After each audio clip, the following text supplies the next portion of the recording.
Qu'est-ce que vous en pensez de ce débat sur la Eh corrida? ben, il faut évidemment voter contre la corrida. C'est une tradition d'un autre âge.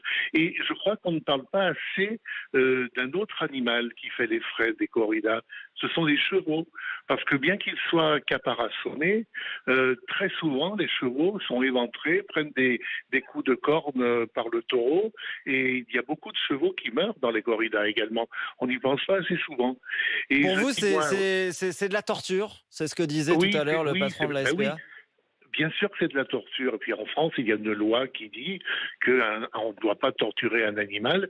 C'est un délit. C'est un délit, donc il faut que cette loi française soit respectée. Et aujourd'hui, vous savez, moi je travaille au sein d'une mairie dans les Alpes de Provence.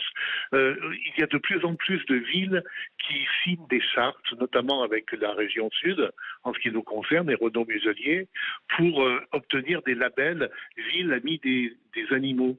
On fait attention aux chats errants, vous voyez, pour éviter qu'ils se reproduisent, on les fait stériliser, puis on les relâche dans la nature, on leur fait des abris de fortune pour passer l'hiver, etc.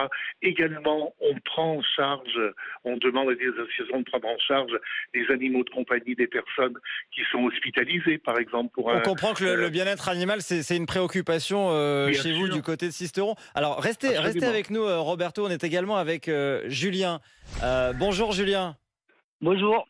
Vous nous appelez du Gard. Vous êtes du côté Ah ouais, d'Uzès, donc vous êtes vraiment dans une zone Uzès et ouais, où il le y a encore corrida. des corridas aujourd'hui. Et j'habite à Uzès, je travaille sur Nîmes, donc ville de corrida, ville où les arènes vivent les corridas 2 fois par an. Vous y allez? J'y suis allé, j'y vais quand je peux surtout. Et après, pour moi, ça fait partie des traditions, certes espagnoles, mais c'est une tradition et c'est un spectacle aussi. Donc après, oui, pour beaucoup, c'est de la torture. Pour beaucoup, il y a beaucoup de choses qui déplaisent. Mais après, pour les aficionados, ça reste un spectacle.